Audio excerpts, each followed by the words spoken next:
Okay, folks, 8.3, finding angles using cosine law. So, recap. These are the two formulas we looked at in 8.2 regarding the cosine law using sides and angles. So again, we're looking at acute triangles, but today we're going to solve for angles using the cosine law.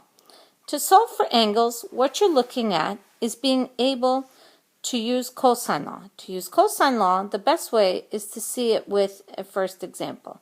Let's say you're asked to solve for the smallest angle, and these are the measurements given. How do you know which one is the smallest angle? Well, folks, if you remember from a previous lesson, I talked about making sure that you look at the measurements of the sides. The smallest side will always have the smallest angle. That's right here, the smallest angle will have the smallest side. So this will be your smallest angle. Don't ever look at the actual angle and assume it's smallest. Look at the sides to confirm that it is the smallest. So 18 meters is the smallest side. Opposite that, that's angle A, will be the smallest angle. So that's what we're looking for. We're looking for angle A. That's cosinverse of, now we need the sides that represent that are contained by the side angle A.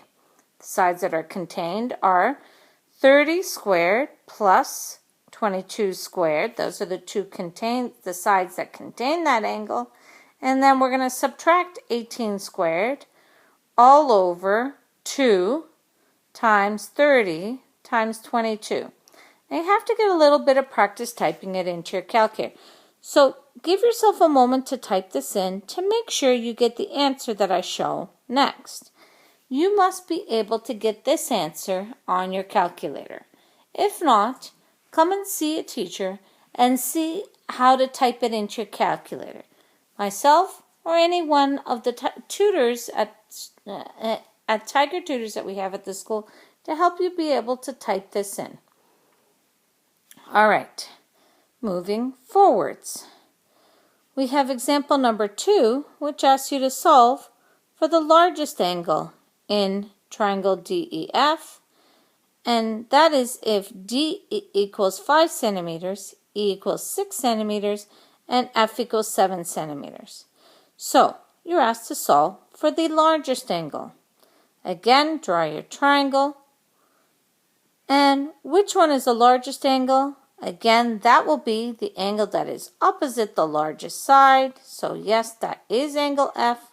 So angle F is equal to the cosinverse of 5 squared plus 6 squared minus 7 squared divided by 2 times 5 times 6. And again, type it into your calculator and you should get 78.4630 degrees. Don't forget to check that your calculator is in degree mode. Okay, so solving an angle isn't hard. You just have to make sure you type it into your calculator properly and make sure you're able to solve the problem. Here's one more. 2 airplanes leaving an airport at the same time. So 2 airplanes leave an airport at the same time. The one I'm on, Mrs. Merrick, travels at 350 kilometers per hour northwest. And the one her dad is on travels at 450 kilometers per hour northeast. 2 hours later, they are 800 kilometers apart.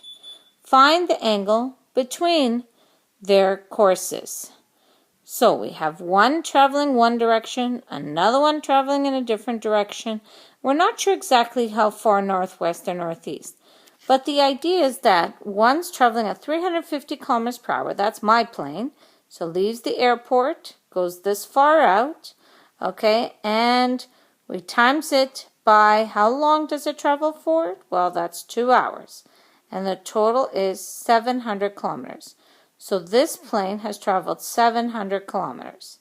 Now, my dad's plane has also traveled. It has traveled 450 kilometers per hour for 2 hours, and that gives us 900 kilometers. So this has now traveled 900 kilometers. And don't forget that the distance between the two planes is 800 kilometers apart, and you're asked to find the angle between the courses. So this plane leaves on this course, This plane leaves on this course. What's the angle between the courses? Well, that's what we need to find. So A is equal to the cosinverse of 700 squared plus 900 squared minus 800 squared over 2 times 700 times 900. Find the cosinverse, and you get 58.4119 degrees. So the angle between the flight paths is 58.4119 degrees. That's the angle between the flight paths. All right, so ultimately, to use cosine law to find an angle, the hardest part is actually setting the formula correctly and typing it in your calculator. So, if you're careful, you'll always get the right value. Don't forget to check that your calculator's in degree mode. All right, folks, have a numerical day. Take care.